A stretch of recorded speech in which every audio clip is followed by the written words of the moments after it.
Let's bring on the man himself. 7 straight wins for the Aztecs. It's Brian Dutcher. Coach, how are you? I'm doing great, guys. Good morning. Well, we can't get too celebratory because these suckers are back to back to back now. How about the victory last night? What'd you like about your team's performance? It was kind of old school, a lot of defense, not a lot of offense. Both teams very familiar with each other. Tough to get baskets, but we guarded just long enough where we spurted on them a couple of times and had enough of a margin to come away with a victory last night. Dutch, I did feel like early on you could see some jitters, but I didn't really see it with Malik Pope. He looked to be the senior. He looked to be the leader. Has he looked different since returning after missing a game? Does he look like he's potentially playing with a chip on his shoulder? You know, I just think he's playing with such confidence for having played a full year. You know, he just missed the one game with suspension. I should say withheld. I made a point of that earlier. I didn't want to say suspension. Withheld from a game. And then he came back, and I think he realized that it was something taken away, given back. And he was really excited to be back on the floor, and he's been on an incredible run. Coach, what adjustments did you make in yesterday's contest or leading into the contest that allowed you to beat a team that had beaten you twice? Every game was so different. You know, the game at our place, we had a comfortable lead, and then Malik went out with 5 minutes to go, and they came back and beat us at their place. Trey Kell did not play. He was injured. And then here yesterday afternoon, one of their starters was out. So all 3 games are really different from one another. The thing we did well yesterday was take away the three-point shot. I think they had 3 for the game, 1 in the first half. And we just thought that if they didn't get 3s, they'd have a really tough time beating us with all 2-point baskets. How'd you feel about early emotions overall for your team getting settled? And what is it like in a neutral site, yet playing in such a big game? You know, my seniors are so business-like. Malik, Cam, and Trey, they're not big emotional guys, so they're not out there rah-rah and giving inspirational talks. They just pay attention to every detail. They follow the game plan to a T. And then the freshmen, sophomores, and juniors follow their lead. And so we're not overly emotional. We're just business-like, and I like that. How about that Jalen McDaniels monstrous dunk with 1:01 to go? Did that seal the deal for you? Yeah, he dunked and it spun around the net and almost hung in there. So he dunked it so hard the net almost popped off. 6 p.m. tonight, San Diego State University in Nevada, right here on Xtra 1360 Fox Sports San Diego. Dutch, how surprised were you to see Utah State knock off Boise State already? Yeah, I'm surprised, but it's when it's a one and done, the game is so much different. There's so much more pressure on every possession, and Utah State, I think, it split with them during the regular season. So both of them were familiar with each other, and Utah State came out on top. You know, New Mexico's obviously the wild card in this thing, even though they finished in third place. The way they play is so different. Pressing for 40 minutes and getting up and down the floor and seeming to have endless energy. So it's going to be interesting to see that matchup tonight also. Aztecs men's basketball coach Brian Dutcher on with Hardwick and Richards, Xtra 1360 and FM 103.3. So here we are this morning getting all excited, talking about how this really lays out well for your basketball team based on that Utah State victory and just having beaten Nevada. How do you not let the team look too far ahead and simply focus on this game? I don't think there's any looking past Nevada. It's the only ranked team in our conference. We had a great game with them at our place, right down to the last 44 seconds. It was a 2-point game, and Trey hit the big basket. And so both teams are familiar with each other.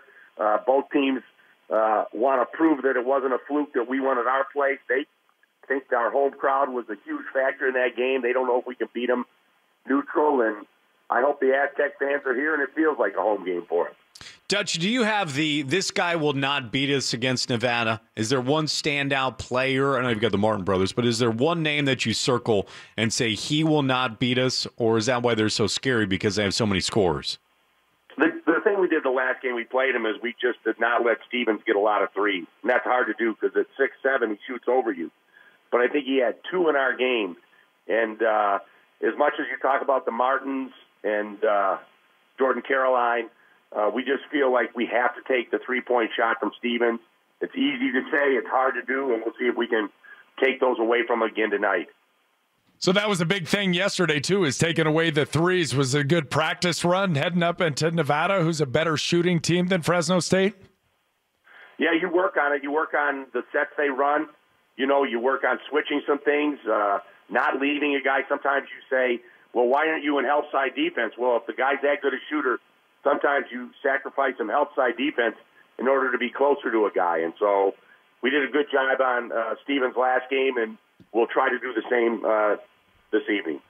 How much is this a battle of attrition at this time of year, playing 3 consecutive games, hoping to play 3 consecutive? I think you'll see some of the effect tonight. You know, I played Trey a lot of minutes, 35, and I think I played Matt Mitchell 33. And so I've got a bench that I can go to, and we'll have to go to tonight to keep fresh legs on the floor. Obviously, Nevada doesn't have that kind of depth with the injuries they've had and the guys that they have on scholarship that are sitting out this year. So hopefully, if we can keep the pressure on and keep running numbers at them, maybe we'll win out in the end due to some fatigue. Dutch, you know that Nick sees football player in Matt Mitchell. I felt like that was on full display yesterday. That dude wins every single collision. Yeah, it's kind of funny when he takes charges, which he took 2 yesterday. You're like, come on, this guy shouldn't be falling down. He's a grown man. But he does a good job of sliding in front of these guys and taking charges, and that's been really instrumental in the improvement of our defense. Coach, you talked about sacrificing a little bit of that help side defense because of the weaponry that Nevada has. Is that why Cameron Rooks was such a useful tool to have in the middle? He's just a big body who takes up additional space? Yeah, Cameron played great, obviously, on senior night, and then he continued that performance yesterday against Fresno State. He had a real solid game, and so Cam has played himself into that rotation, and hopefully he'll have similar results that he had against Nevada the first time. And if he does, we'll have a real good chance of walking away with a victory tonight. You know, Dutch, we've asked you a lot about the emotions of the team, the highs and lows, because it has been quite the roller coaster of the season. You're absolutely on the highest point, one of the hottest teams in all of college basketball.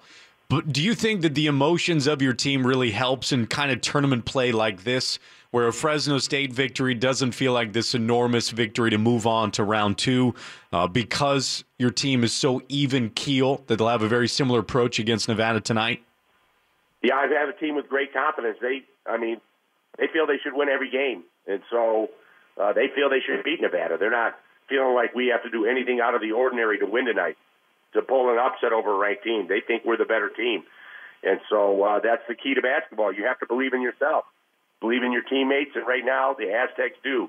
So hopefully that will result in continue to win in this event. Coach, what's the message going to be tonight? We know it's a huge game. What's the message going to be in the locker room, or I guess leading up with the shoot around and all that? What are you going to try to put into the guys' minds as they come into a huge contest? Mental toughness. You know, we all talk about when you put toughness on the board to start the year, they all think it's physical toughness. And Nick, having played, you understand it's more mental toughness than physical toughness at this time.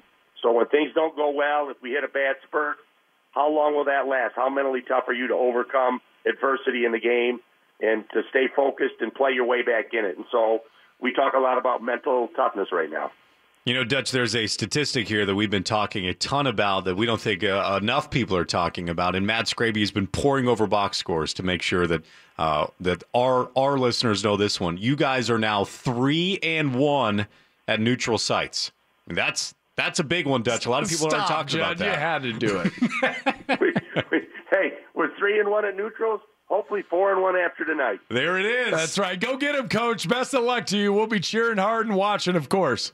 I appreciate it. Thanks, guys. All right. Thank you. Have a great day.